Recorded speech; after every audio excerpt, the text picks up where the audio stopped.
पढ़ने वाले हैं क्लास 10 की चैप्टर नंबर 3 इंग्लिश की पोएम द बॉल पोएम।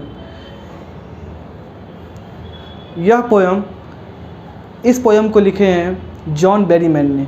यह पोएम में वो यह बताना चाहते हैं कि कैसे हमें अपने जीवन में बहुत से चीज़ ऐसे होते हैं कि हम चाहते हैं कि हमें मिले पर नहीं मिल पाते हैं।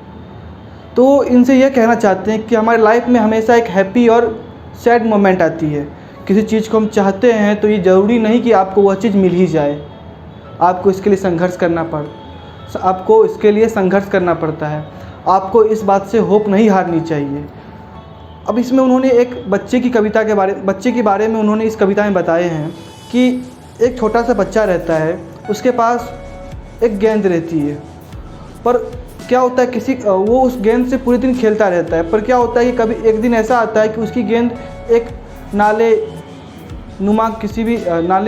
नुमा जहाँ से कोई भी पानी या गंदगी निकासी हो रही हो, उसमें वो जाके गुम हो जाती है। तो वो जो बच्चा होता है उस बात से बहुत सैड हो जाता है। वह यह मानने को तैयार ही नहीं होता कि उसकी बॉल अब खो गई है।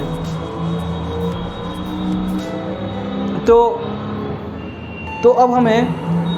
अब हमें यह कहनी चाहिए कि कविता में हमें यह समझाना चाहते हैं कि हमें अपने जीवन काल में बहुत से ऐसे मोमेंट्स, मतलब बहुत से ऐसे पल आते हैं जिसमें हम चाहते हैं कि हमें वो चीज़ मिले, पर असल में वो हमें मिल नहीं पाते हैं। तो इसके लिए हमें अपनी होप नहीं हारनी चाहिए। हमें अपने अंदर किसी भी चीज़ को लेके कोई निगेटिव भावनाएं नहीं लानी चाहिए। हमें मेहनत करनी चाहिए और हमें यह हर संभव कोशिश करनी चाहिए कि आपको वह चीज़ मिल जाए। इसी बात से मुझे एक छोटी सी शायरी याद आ गई, मैं आपको सुनाना चाहता हूँ। अगर आप शिद्दत से किसी भी चीज़ को चाहेंगे तो सारी कायनात एक हो जाती है वह चीज़ आपको दिलाने में। लाइफ में ऐसे बहुत सारे मोमेंट आएंगे जिसको आप चाहेंगे वो आपसे दूर चले जाएगा, पर इसका मतलब ये नहीं कि आप अपने जीवन में निराश हो जाएं, परेशान हो जाएं, हताश हो जाएं। आप फिर से खड़े होकर ऐसी दौड़ लगाइए कि सारी परेशानियां पीछे छूट जानी चाहिए। यही है जिंदगी, एक खेल की तरह है, इसे हमें एंजॉय करनी चाहिए।